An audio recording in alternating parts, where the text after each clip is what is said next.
Hey, it's your boy Ng Gavin, back with another video.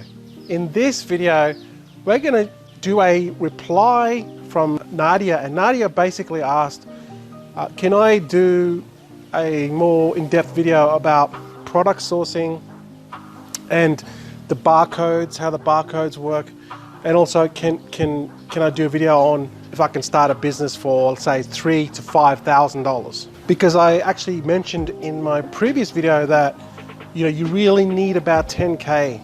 By the time you get all the expenses, you need about 10K to do it properly, because we're not going to take any shortcuts here. We set up everything, the structures properly, so you have a real business. There's probably like too many questions to make it in the one video, because that would be a very long video. So I thought I'd chop it up into 3 videos, and in this video I'm going to talk about the 3 to 5K, all right, to start an Amazon FBA business Australia, okay, to 3 to 5K. So let's get into it.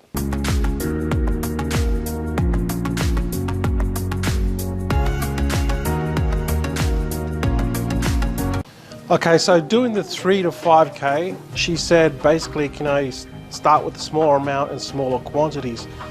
And you can.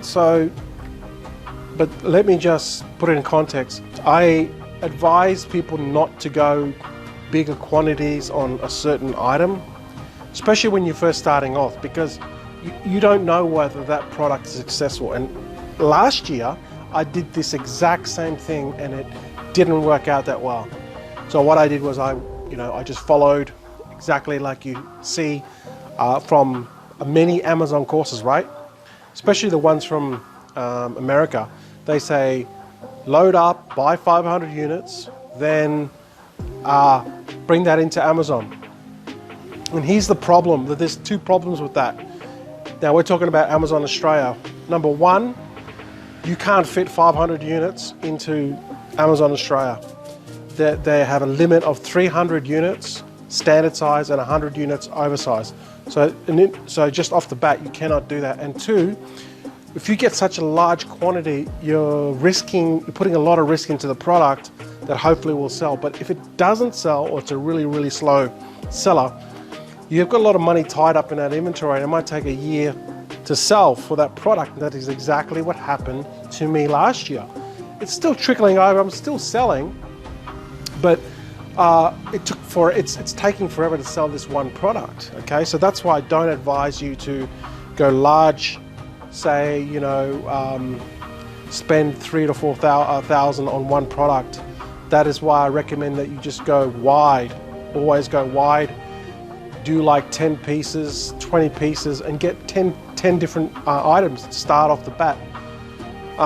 And that's really the way to go. Because another thing I didn't mention was, if you're starting with only 3 to 5K, you're gonna run into cash flow issues very fast, because you basically need to place your next order by the time the first order arrives, because it takes like 2+ months to produce the goods and then send it via sea, and you won't have any product to sell on Amazon because you're cash strapped, and there's a lag period for when your products come. So that's why it's better to start with more cash than less, because then you won't have these issues.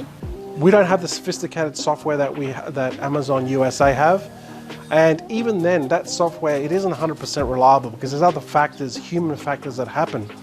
For example, let's look at what had just happened now with the COVID. Now in the US, they're now limiting. They've just made an announcement a couple of days ago that now they're limiting certain categories for new sellers that are coming into Amazon USA. COVID, that's just like an outside thing that just happens that affects your business. Like, if you rely on a piece of software to tell you exactly what you should buy and how many of quantity, there's no human input into it, right? And that's like, you've got to be able to think on your feet, and you've got to be able to factor these other things, that possible other things that could happen, right? So that's the biggest issue with Amazon Australia. It's the limit. Right, I've sent them so many emails, and I'm telling them, can you increase my space, increase my space, and it basically goes off the selling volumes. So going back to the original question, can you start with say $3,000 to $5,000? Yes, you can start. However, you're going to be cutting it very, very thin. When you first come into Amazon, you don't start off knowing all the high-end stuff. You start off down the bottom.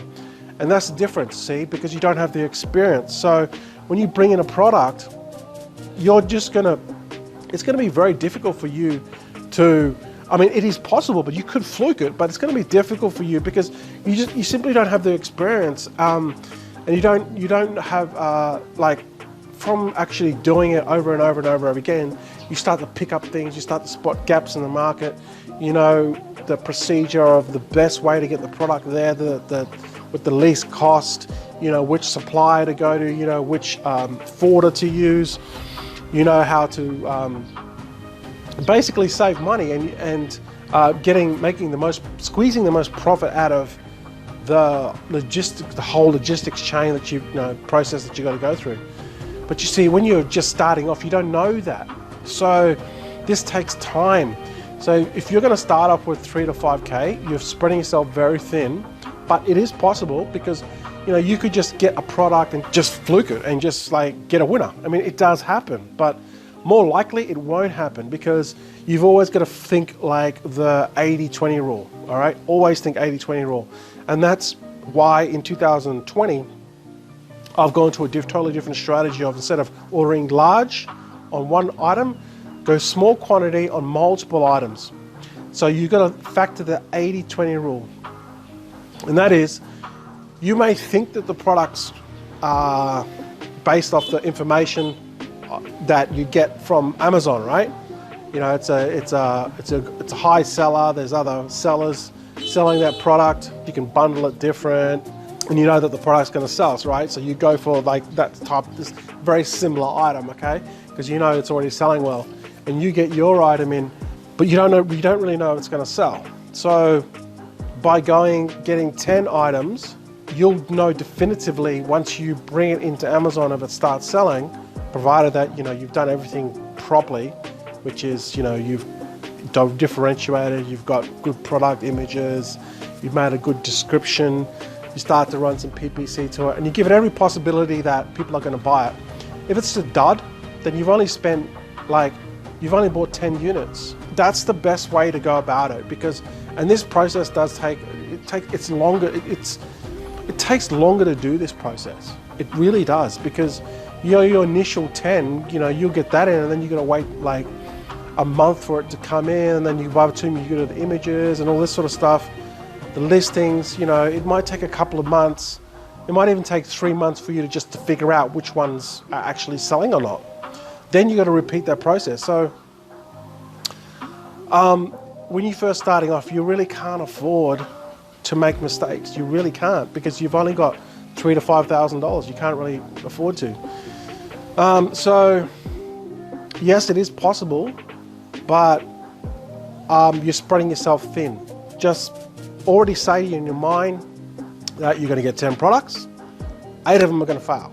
All right, just if you yourself up for this expectation, then it's not going to be a shock. You're not going to be depressed, and you're not going to be all angry and really down once your products get to Amazon and they don't sell. Like, if it does better than like 2 winners out of 10, then that's awesome. But most likely they won't. All right, so I'm just telling you now. That's just basically like the 80-20 rule, what I found. And then take your 2 winners. One's going to be like, it's going to be all right. Then there's one that's going to be really, really good. When you get that one winner, then obviously knock out all the losers, scale up on the winner. Okay, now you increase your inventory once you've found the winner. You do not increase your inventory and then bring it to Amazon and then just hope that it's going to sell, because you don't know it's going to sell. You have to test it first, then you'll know it sells. Then double up or triple up on the next shipment on that winner. All right. So let's just recap.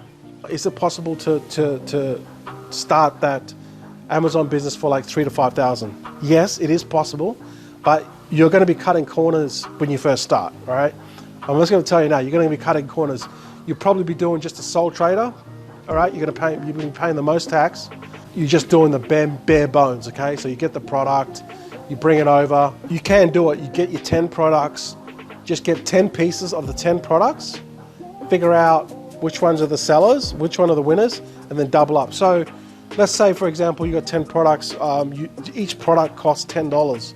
Okay, so $10 times 10 is $100, and you're going to get 10 products. So that's only $1,000. Okay, so you're out like $1,000. Then you're gonna have to pay some extra. You're gonna pay shipping to get it from China to Australia. Now, what I say in my triangle calculator that I've done in previous videos, which I'll put a link somewhere below or above, and that's basically you need to double the price of the item. So, for example, if it's costs like $10 in China, then you got to double it by the time you get it back to Amazon Australia. So it's going to cost you $20. Okay, so now you've already doubled it. Then now it's $20 for you to sell it through Amazon FBA. Like I'm telling you, like you got to send it to Amazon and then they'll do the fulfillment for you. Okay, you're not fulfilling this from your house. You're using FBA. Then you've got to triple it. Okay, going back to the previous video, I've already made a video on this. That $20, if you need to sell it for $60. So if you just rewind it again, the item costs you $10. Now you need to sell it for Amazon for a minimum of $60. And this is the biggest trap that I did when I first started. I didn't sell it high enough. So you really got to know your numbers there. So all of a sudden now, you know, you're up to $2,500. You already spent, like, you've already put up like $2,500. Okay, you're already reaching the limit. So that's what I'm saying. You really need to. You can do it when you first start, but you really got to watch your costs and you really got to do your research on the products. And who knows, you might get lucky. There's a lot of variables that you've got to get right, and what that extra money gives you, like that extra 10K, which is I tell people, just get 10K. What it gives you is that buffer, because you're not going to get it right. Well, I didn't get it right. There's many products that I brought in that were just duds, but I figured out a few good ones, okay? So this is the thing. So to go and answer the question, yes, you can do it for 3 to 5K, but you're really kind of spreading yourself thin and you're not leaving enough room for error. And it's likely that you're not going to get a winner off the bat, and then you have to reinvest that. Then it's going to take you longer. So with the more money, like I said, 10K, it just allows you to do this whole process quicker, and it leaves you more margins for error. That's all it is. All right. So I hope that answers your question. I'll do the other videos on the barcode and the sourcing in other videos, because this video is already 14 minutes long, as you can tell. All right, so leave your comments below. If you have any comments or questions or anything, just leave a comment and I'll just make a video about it, because then I'm actually making content on what people want to see. All right, so all right, guys, don't forget to subscribe, and I'll see you guys in the next video. See you later. Selling that product. I was like a lady on a scooter, and she's beeping me from the road, asking me if I want to buy some corn off her. And here I am, I'm doing a video. Yeah, she's like beeping the horn, and she's like, buy my stuff. I'm like, lady, I'm doing a video. So anyway, that's what that was.